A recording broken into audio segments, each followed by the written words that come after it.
Right now, somewhere in Ukraine, a brilliant mind is scrolling, not building, not creating, not innovating, just scrolling. And that more than any missile is a threat to Ukraine's future.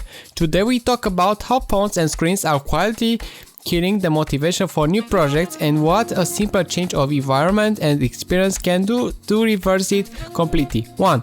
The loneliness loop. Here is what actually happens when you spend hours on a screen. You feel connected, but you are alone. You feel stimulated, but you are producing nothing. Your brain gets a constant stream of novelty, other people's projects, other people's wins, other people's lives, without ever experiencing real novelty itself. And gradually, without noticing, your motivation for starting something new quietly disappears. And why would your brain want to struggle through building something difficult when it can get instant stimulation for free? This is the loneliness loop. You are surrounded by content but empty of ideas, surrounded by online people online but isolated in real life, and an isolated, unstimulated person doesn't start a new project. They consume the way they scroll some more. 2. How this affects Ukraine specifically. Now scale this up to an entire country at war. Ukraine needs innovation right now more than any nation on earth. It needs engineers building better systems, programmers solving problems nobody has solved before, young people starting companies creating technology, developing the ideas that make the country stronger and more independent. But if those young Ukrainians are spending their evenings in the loneliness loop, consuming content instead of creating it, that innovation never happens. The war isn't just fought with weapons, it's fought with ideas. And the generation too digitally exhausted to generate new ideas is a generation that cannot win the innovation war. Putin doesn't need to defeat Ukraine military if Ukraine defeats itself through digital paralysis.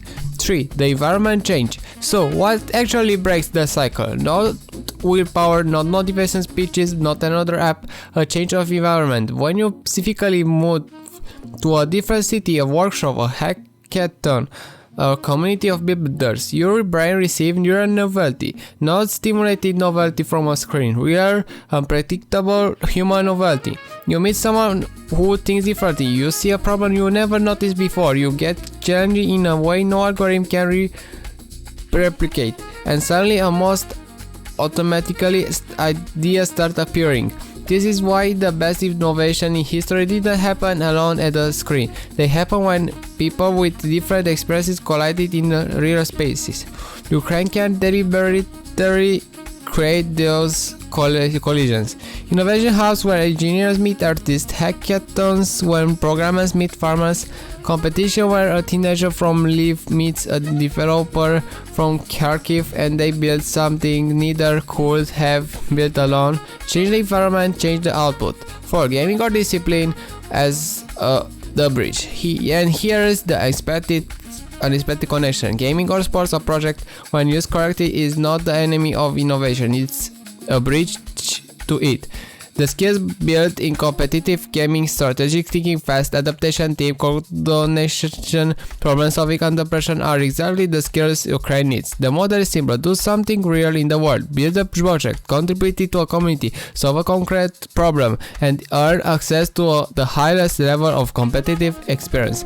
Not as a reward of consuming, as a reward of creating. A Ukrainian teenager who spends 6 months building a real app then gets to compete in an international gaming tournament has experienced both the discipline of creation and the thrill of competition.